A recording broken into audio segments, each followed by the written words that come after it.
Hello students, welcome to my channel again. जैसे कि मैंने आपको बताया था कि अब हमारा टाइम आ गया है कि अब हम प्री बोर्ड की प्रिपरेशन के लिए कुछ प्रैक्टिस पेपर्स, सैम्पल पेपर्स करें। कम से कम आपने 2-3 प्रैक्टिस पेपर्स, सैम्पल पेपर्स ज़रूर करने हैं। तो आज मैं आपको DOE का 25-26 का प्रैक्टिस पेपर शुरू करा रही हूँ। और हम इसके, आपको मालूम है कि आपके पेपर में 5 सेक्शंस होंगे। Section A, section B, section C, section D and section E. तो उसमें आपको सेक्शन वाइज हम करेंगे, एक एक दिन में मैं एक एक सेक्शन कराऊंगी। सेक्शन आज हम करेंगे सेक्शन ए, जिसमें MCQs होते हैं और 20 MCQs होते हैं ऑफ 1 मार्क ईच। तो हम जल्दी से स्टार्ट करते हैं बिना टाइम वेस्ट किए हुए। तो फर्स्ट क्वेश्चन है, और एक बात मैं आपको बता दूं कि जो क्वेश्चंस हैं, क्वेश्चन पेपर का लिंक मैंने डिस्क्रिप्शन बॉक्स में दिया हुआ होगा, तो आप वहाँ से क्वेश्चंस देख सकते हैं और सॉल्यूशन यहाँ से आप उसका समझ सकते हैं।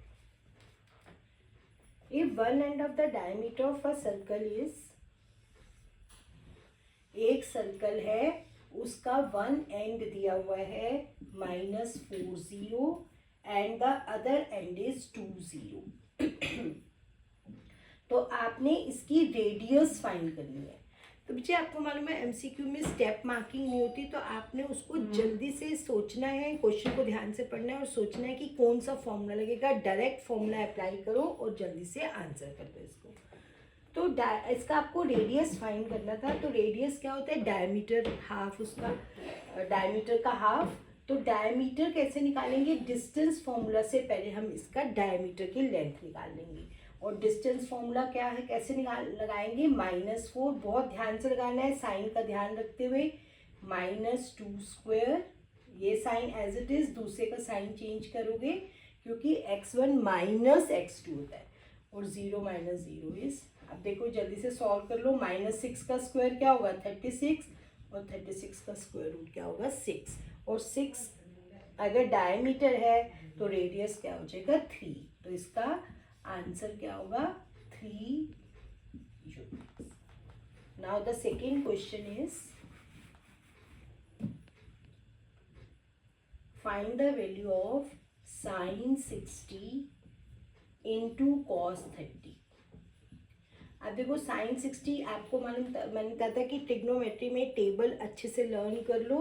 sin 60 की वैल्यू √3/2 और cos 30 की वैल्यू भी √3/2। तो आंसर हो जाएगा 3/4। तो इसका ए पार्ट, सेकेंड का आंसर क्या होगा? A part. Third is the discriminant of the quadratic equation 5x² + 7x + 2 = discriminant means आपने इसका थोड़ा सा, मैं हिंदी मीडियम में बताती जाऊंगी कि आपने इसका विविक्तर यानी कि d निकालना है। d क्या होता है? b² - 4ac। b क्या है? 7² - 4 × 5 × 2, 49। तो आंसर क्या आ जाएगा? 9। तो B part is the right answer. Now the question number 4 is, the area of quadrant of a circle having circumference 22 centimetre. Circle की सर्कमफ्रेंस गिवन है आपको 2πr, यानी कि गिवन है वो आपको कितनी गिवन है? 22 सेंटीमीटर। आपको फाइंड करना है quadrant of a circle. Quadrant का फॉर्मूला क्या होता है? 1/4 πr²। तो रेडियस चाहिए और रेडियस यहाँ से आ जाएगी आपकी 2 × 22/7। r = 22। r क्या हो जाएगा? ये 22 से 22 कैंसिल हो गया, 7 ऊपर और 2। रेडियस कितनी आ गई? 7/2। तो यहाँ पुट कर लो।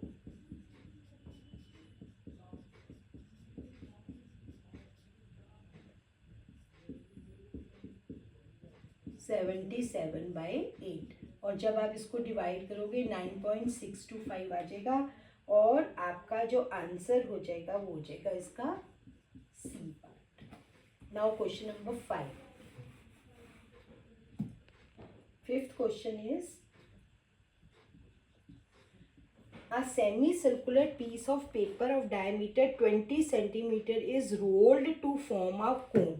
ये देखो मैं आपको इसको बताती हूँ. जैसे ये सेमी सर्कल है जिसकी रेडियस जो है वो कितनी, डायमीटर जो है वो इसका कितना दिया हुआ है 20 सेंटीमीटर. इसको रोल करके हमने क्या फॉर्म किया हुआ है, कोन. इस तरीके से ये कोन बना है. इस कोन की आपने स्लैंट हाइट, अब स्लैंट हाइट तो क्या होती है, ये होती है दिस. तो ये क्या है, this is radius of the semi circle. तो इसकी रेडियस कितनी हो गई, डायमीटर जो था वो सेमी सर्कल का कितना था 20, तो रेडियस कितनी हो जाएगी उसकी 10 सेंटीमीटर. और जो कोन बनेगा उसकी स्लैंट हाइट भी कितनी होगी 10 सेंटीमीटर. तो right answer is a. Now 6th question is the quadrilateral formed by joining the points. अब पॉइंट्स क्या दे रखे हैं, -3 2, -5 5, 2 -3 4 4. ये आपको पॉइंट्स दे रखे हैं. Quadrilateral form by joining the points. अब बताना है आपको कि वो रोम्बस होगा, रेक्टेंगल होगा, स्क्वायर होगा या पैरेलल होगा. तो जब भी आपने क्वाड्रिलेटरल की टाइप बतानी है तो 6 चीज़ें आपको फाइंड करनी है, जैसे सारी साइड्स और डायगोनल्स. तो अब हम चेक करते हैं. पहले ए बी फाइंड कर लो, जल्दी से करना हमने क्योंकि स्टेप मार्किंग नहीं है इसमें. तो -3, बस साइन का ध्यान रखना, ये +5 हो जाएगा. 2 - 5 स्क्वायर, तो 5 - 3 2 2 का स्क्वायर 4, 5 - 2 3 का स्क्वायर 9, √30. अब बी सी फाइंड कर लो. -5 -2 5 -3 का हो जाएगा +3. तो 7 का स्क्वायर 49 और 8 का स्क्वायर 64, √113. अब सी डी फाइंड करते हैं. 2 - 4 -3 -4, 2 का स्क्वायर 4 और 7 का square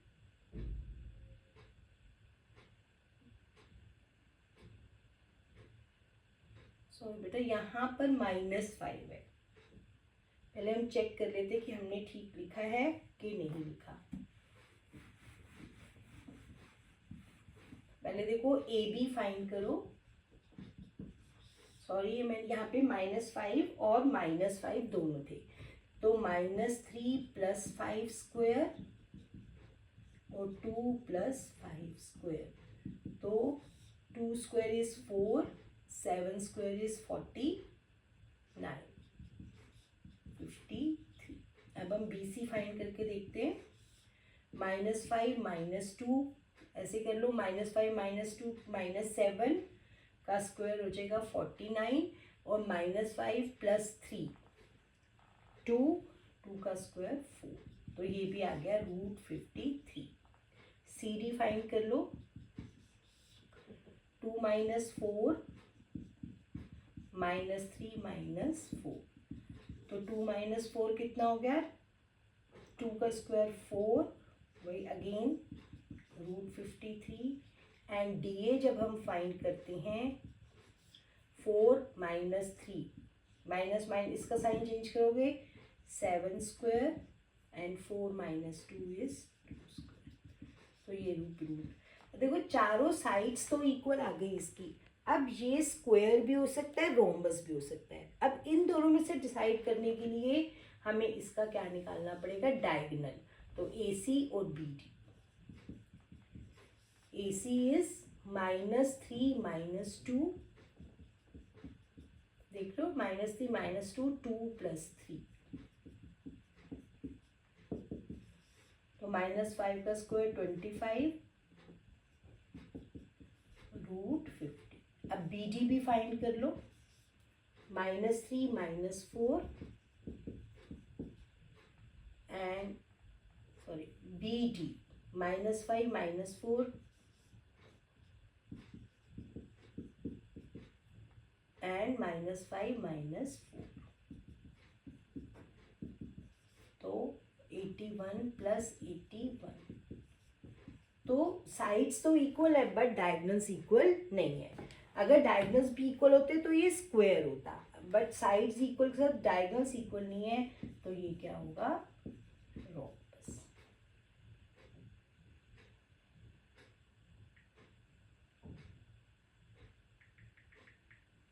next question is rhombus, यानी कि इसका ए पार्ट ठीक है।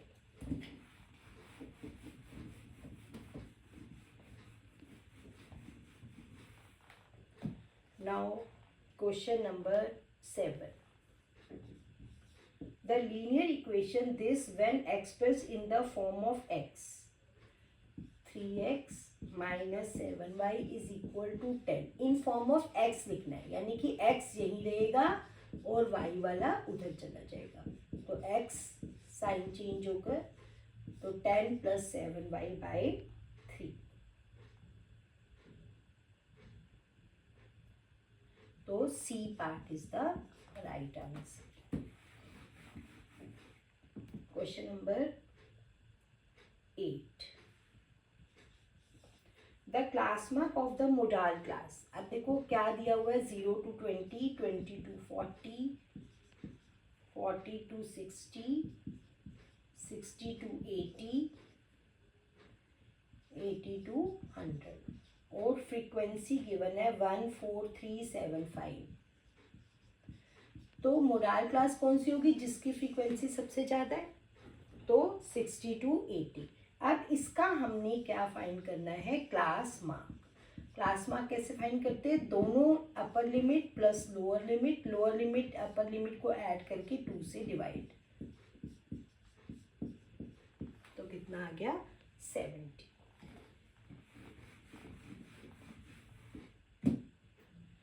Now the next question is question number 9. An arc of a circle of length 6 pi. Circle की आर्क की लेंथ कितनी गिवन है, 6 pi, subtends an angle of 120 degree. अब लेंथ ऑफ आर्क का फॉर्मूला क्या होता है, पाई r थीटा अपॉन 180, वो कितना दिया हुआ है, 6 पाई गिवन है। तो आपको क्या फाइंड करना है, डायमीटर ऑफ द सर्कल, तो पाई से पाई तो कैंसिल हो गया, रेडियस और थीटा दिया हुआ है 120, इसका वैल्यूज आर हो जाएगा 18 × 6 अपॉन 12, 9, तो रेडियस कितनी आ गई, 9। लेकिन हमें क्या फाइंड करना था, डायमीटर, तो डायमीटर कितना हो जाएगा, 9 × 2 18, तो A part is the correct answer. Question number 10. Which of the following are definitely similar to each other? अब देखो, definitely similar to any two rhombus. अब rhombus कोई छोटा या कोई बड़ा भी हो सकता है। यहाँ पे जो बी पार्ट है उसमें लिखा हुआ है any two regular pentagons. Regular pentagons means उनकी सारी साइड्स और सभी एंगल्स इक्वल हैं, तो right answer will be B, 10 का B. Now question number 11. 11th question is the probability of a choosing letter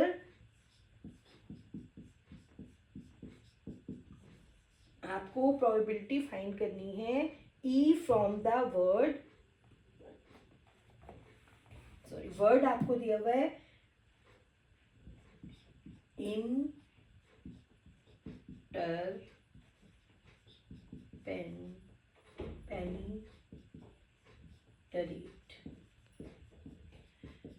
आपने ई लेटर आने की प्रोबेबिलिटी फाइंड करनी है। तो पहले तो हम प्रोबेबिलिटी क्या होता है, टोटल आउटकम्स। टोटल आउटकम्स कितनी है, 1 2 3 4 5 6 7 8 9 10 11 12 13 14। इसमें हमने ई लेटर की करनी है, तो ई लेटर कितने हैं, 1 2 3 4। तो आंसर विल बी 4/, और अगर इसकी लोएस्ट टर्म में करेंगे तो आंसर विल बी 2/7, यानी कि D part is the correct answer.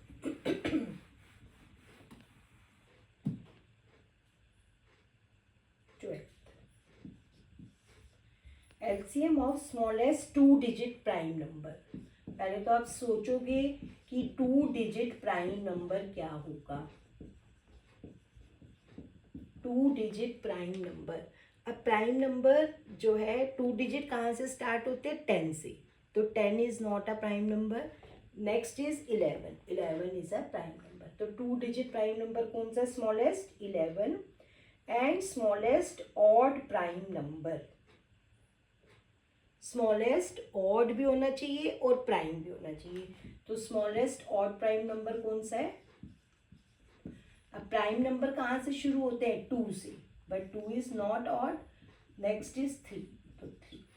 अब इनका एलसीएम हो जाएगा, कोई कॉमन फैक्टर नहीं है इसमें, तो 11 into 3, so answer will be 33, यानी कि A part. 13 question. The value of 5 cos square 30 upon tan 60 plus sign 30। cos 30 की वैल्यू कहते हैं, बहुत ध्यान से आपने टेबल बनानी है, और टेबल में से वैल्यू अगर आपको लर्न है तो ठीक है, नहीं तो जल्दी से बना के देख लेना। cos 30 की वैल्यू √3/2, tan 60 की वैल्यू √3, और साइन 30 की वैल्यू साइन 30 की वैल्यू 1/2।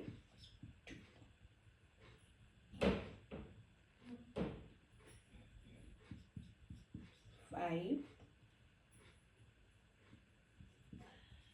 3/4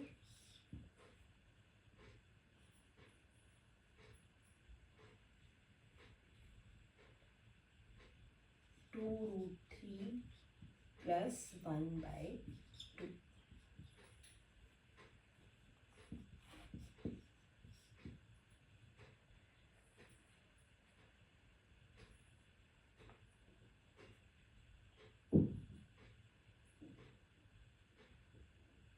तो ये हो जाएगा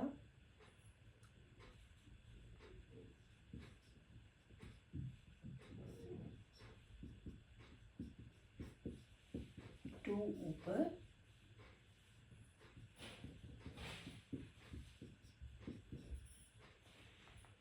मुझे ये लग रहा है कि आंसर से ये क्वेश्चन मैच नहीं कर रहा, तो हम इसको हिंदी मीडियम में चेक करेंगे कि क्या ये यही है या कुछ डिफरेंट है। देखो 5 cos 30 की वैल्यू √3/2, tan 60 की वैल्यू √3, और साइन 30 की वैल्यू 1/2। वैसे तो अगर ऐसा ही क्वेश्चन होगा तो फिर इसको आपको रैशनलाइज करना पड़ेगा। 2√3 - 1,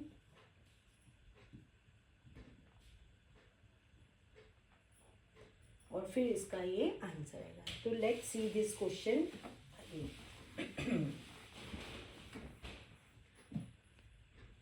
14th question is the roots of the quadratic equation, इसके मूलों की प्रकृति बतानी है, या आपने बताना है कि इसके रूट्स कैसे होंगे। तो रूट्स की नेचर या प्रकृति बताने के लिए हमें क्या निकालना पड़ता है? डी क्या होता है? b² - 4ac, 4² - 4 × 1 × 5, तो कितना आ रहा है? -4। जब d की वैल्यू नेगेटिव आए जो कि 0 से लेस है, तो इसके क्या होंगे? Not real. इसके रूट्स कैसे होंगे? Not real. अगर d 0 के इक्वल आता तो कैसे होते? Real and equal. और अगर d 0 से बड़ा आता तो हम लिखते real and unequal. Okay,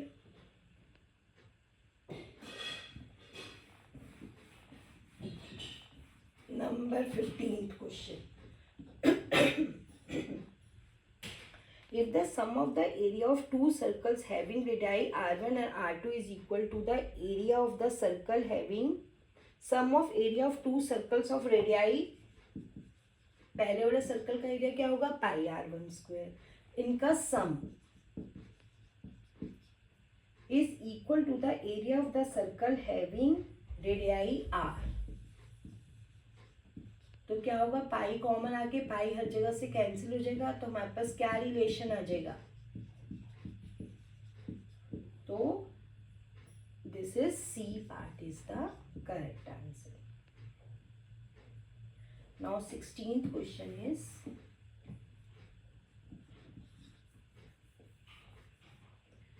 the area of a quadrant of a circle is 1/4 the area of the circle, half of the circle या twice the area. तो आपको मालूम ही है 16 का A 1/4 part of the circle. Now 17th question is the value of D if HCF of 759 और 44 का जो HCF है वो कितना गिवन है 2D माइनस 30. अब देखो जल्दी से HCF अगर आपको निकालना है तो आप इसमें, क्योंकि वो कुछ भी नहीं कहा गया कि किस मेथड से, तो सबसे इजी होता है इसको डिवीजन मेथड से निकालना. 44 1 जा 44, 7 4 जा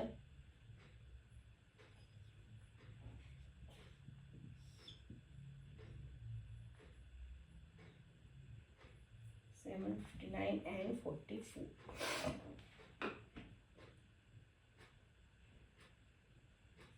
1144 अंदर आ जाएगा. तो इनका एलसीएम कितना आ रहा है आपके पास, सॉरी एचसीएफ कितना आ रहा है 11 is equal to 2D minus 13. तो 11 plus 13 is equal to 2D.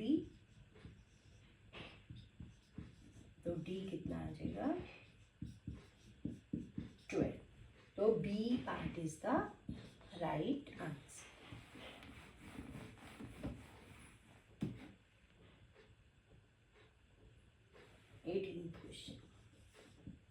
One card is drawn from a well-shuffled deck of 52 cards. The probability that the card will not be a face card.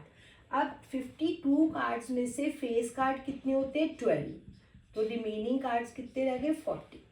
तो total outcome तो हो गई 52 और not a face, अगर face card 12 है तो not कितने हैं 40. तो आंसर क्या हो जाएगा 40/52. और जब इसको आप कैंसिल करोगे तो आ जाएगा 10/13. तो C is the right answer. Now question number 19 और 20 असर्शन एंड रीजनिंग का क्वेश्चन है. 19th question is if 7 tan 5 is equal to 4, तो आपने फाइंड करनी है 7 sin 5. फाइंड नहीं करना, वो कह रहे कि क्या ये इसकी इक्वल आ रहा है, 7 की इक्वल आ रहा है इसकी वैल्यू. तो पहले हम चेक करेंगे. तो जब भी ऐसा क्वेश्चन आ जाए तो आपने साइन कॉस को टैन में चेंज कर लेना है. तो टैन में कैसे चेंज करेंगे, हर टर्म को कॉस से डिवाइड करेंगे. तो जब कॉस से डिवाइड करेंगे तो साइन बाय कॉस क्या बन जाएगा टैन, और यहाँ पे कॉस से कॉस कैंसिल होकर क्या रह जाएगा 3. यहाँ पे साइन बाय कॉस करेंगे 7 tan और प्लस 3, कॉस से कॉस कैंसिल हो जाएगा. हर टर्म को हमने कॉस से डिवाइड कर दिया. अब 7 tan 5 कितना हो गया, 4/7 माइनस 3 प्लस, ये कैंसिल हो गया. 4/3 इज 4 माइनस 3 इज 1 7. तो हमारे पास 1/7 आ रहा है और 7 नहीं आ रहा. तो इसका मतलब असर्शन ए जो है वो क्या है, गलत है, बट हमने रीज़न उसका ठीक है. तो कहाँ पर ये वाला कहाँ पर है ऑप्शन, कि इसका डी पार्ट. हमारा 7 नहीं आ रहा, हमारा क्या आ रहा है 1/7, ठीक है। तो assertion A is false but reason R is true, तो इसका D पार्ट हो जाएगा। नाउ लास्ट पार्ट इज 4 × 5 × 73 + 37, क्या ये कंपोजिट नंबर है? तो पहले हम देखो कुछ भी कॉमन नहीं आ रहा, तो हमारे पास क्या आ जाएगा 5 4 = 20 × 73 + 37।